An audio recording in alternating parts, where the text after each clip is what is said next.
శ్రీకాకుళం జిల్లాలోనే Arasavalli lines club అంటే తెలియని వాళ్ళు ఉంటారు. ఎందుకంటే కష్టంలో ఉన్నారు.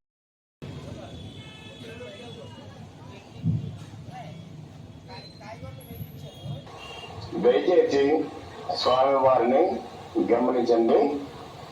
స్వామివారి కొండలప్పలు కదులుతూ ఉంటాయి. దయచేసి క్యూ లైన్ లో ఉన్న భక్తులు చూడండి. స్వామివారి కొండలప్పలు మెగా యూత్ వారికే సొంతం. చందాలు వసూలు లేకుండా చేస్తున్న ఏకైక మెగా యూత్ శ్రీకాకుళం పట్ట మాదిరిగానే మన శ్రీకాకుళంలో ఇరిసిపురంలో రైతు బజార్ ఎదురుగా ఏర్పాటు చేసి ఉన్న గణపతి నవరాత్రులలో నిరుపేదల కోసం ప్రతిరోజు 500 నుండి 600 వరకు మంచి మనసుతో ఈ యొక్క నిరుపేదల అన్నదాన కార్యక్రమకు మీ వంతు సహాయ సహకారాలు అందిస్తారని మరీ కోరుతున్నాం. మీకు మా కమిటీ సభ్యులు సంప్రదిస్తున్నారు కాబట్టి అన్నదాన కార్యక్రమం చేయడం జరుగుతుంది. ఏంటంటే మహా కార్యక్రమం అన్నదానానికి మీ వంతు సహాయ సహకారాలు అందించండి. ప్రతిరోజు కూడా నిరుపేదలకు నిత్య అన్నదాన కార్యక్రమం చేయడం జరుగుతున్నది. స్వామివారు విఘ్నేశ్వర వారికి కరుణారా వీక్షించండి. స్వామివారి కన్నరప్పలు కదులుతూ ఉంటాయి.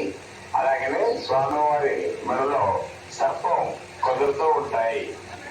ఈ యొక్క దర్శన భాగ్యం తర్వాత తీర్థ ప్రసాదాలు స్వీకరించి నేను నిజం చెప్తున్నానండి. చిన్నపిల్లల నుంచి పెద్దలు ముసలి వరకు కూడా మున్సిపల్ వినాయకుడి చూడాలంటే ఉండరండి. ఏదో ప్రతి సంవత్సరం కొత్తగా చేస్తుంటారు, బాగా చేస్తుంటారు. అదే శ్రీకాకుళంలో ఎవరూ లేనట్లే అన్న ప్రసాదం అండి. ఏంటి మీకు పిల్లలు తీసి ఉంటుందేమో అది చేయడానికి ఎంత కష్టపడతామో అది అందరూ మొట్టమొదటిగా శ్రీకాకుళం ప్రజలకు గుర్తొచ్చింది.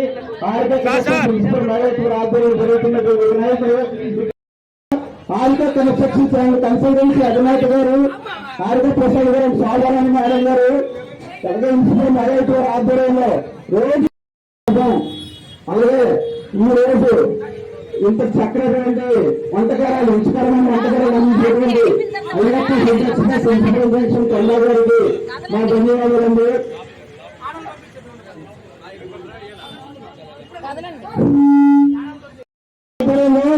రోజు నిత్యాన్న ప్రసాద కార్యక్రమం జరగనుందండి.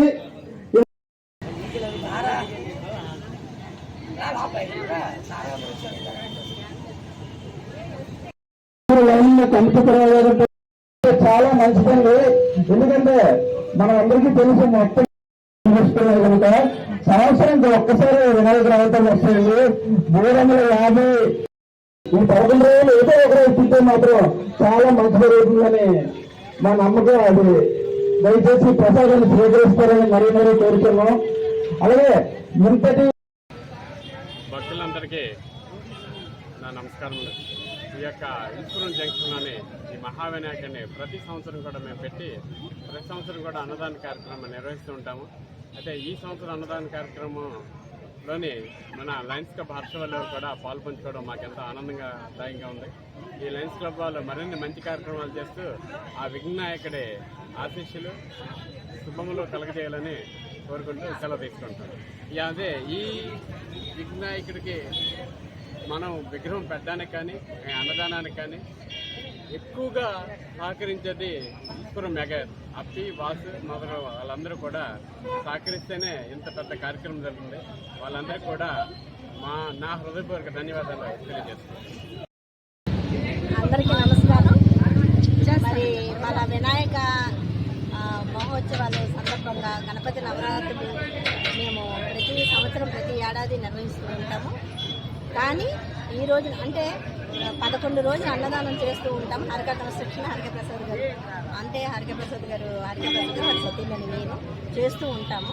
కానీ ఈరోజు విశిష్టత ఏంటంటే మేము హర్షవల్లి లయన్స్ క్లబ్ తరఫున నేను హర్షవల్లి లయన్స్ క్లబ్బే కాదు మిగతా 3 క్లబ్బులకి జోన్ చైర్పర్సన్ని హర్షవల్లి లయన్స్ క్లబ్ వ్యవస్థాపకులు హరిక ప్రసాద్ గారు, అలాగే ప్రెసిడెంట్ జగన్నాథ్ నాయుడు గారు, సెక్రటరీ మణిశర్మ గారు, ట్రెజరర్ లక్ష్మీపతి, లక్ష్మీకాంత్, వీళ్ళు ముగ్గురు ఈ మొత్తం లయన్స్ క్లబ్ సభ్యులందరూ కలిపి ఈ రోజున ఈ గణపతి ఇన్సుపురం రైతు బజారు జంక్షన్ వద్ద ఉన్న కొలువై ఉన్న జ్యోతిర్లింగ గణపతి దేవుని దగ్గర అందరూ కూడా మా లయన్స్ క్లబ్ సభ్యులందరూ కూడా ఈ రోజున అన్నదానం నిర్వహిస్తున్నాం పెద్ద ఎత్తున. అలాగే ఆ గణేశుని యొక్క ఆశీస్సులు మా లయన్స్ క్లబ్కి, తద్వారా ఈ శ్రీకాకుళం రైతు బజారు ప్రజలందరికీ కూడా ఆయురారోగ్య అష్టైశ్వర్యాలు ఆ గణపతి దేవుడు మనకు కల్పించాలని విఘ్ననాథుని మనసారా కోరుకుంటూ మేము ఈ కార్యక్రమాలు జరుపుతూ ఉంటాము. ఈ అవకాశం ఇచ్చిన మా ప్రజలందరికీ కూడా, అలాగే మా లయన్స్ క్లబ్ సభ్యులు, అలాగే మా ఇతర మాకు సహకరించిన ఇన్సుపురం మెగా యూత్ సభ్యులు అప్పి వాసు వీళ్ళందరికీ కూడా, ఈ 11 రోజులు శ్రమించి కష్టపడుతున్న ఈ యూత్ మెగా యూత్ వారందరికీ కూడా నా మనస్ఫూర్తిగా అభినందనలు తెలియజేసుకుని అమ్మ, ఈ ప్రతి సంవత్సరం ఈ అన్నదాన కార్యక్రమం ఎప్పుడు పెట్టారు? ఇప్పుడు ఈ ఇలా పెట్టే అవకాశం మీకు ఎలాగనిపిస్తుంది? అంటే పేదల కోసం ప్రతి సంవత్సరం పెడుతున్నాము. అంటే అను డైలీ పెడుతున్నాం సార్ ప్రతి సంవత్సరం 11 రోజులు సంవత్సరం పెడతాం సార్. 11 రోజులు ఖచ్చితంగా పెడతాం. ఈ రైతు బజార్ కోడలి వద్ద ఉన్న ఊరు పీపుల్కి అందరికీ అన్నదానం చేయాలని మా సంకల్పం. అదే పేదల కోసం, మా పేదల కోసమని 11వ రోజున అనిపినప్పుడు మహా అన్నదానం అని ఒక 5,000 నుంచి 10,000 వరకు ఉదయం నుంచి సాయంత్రం వరకు అన్నదానం చేస్తూ ఉంటాం.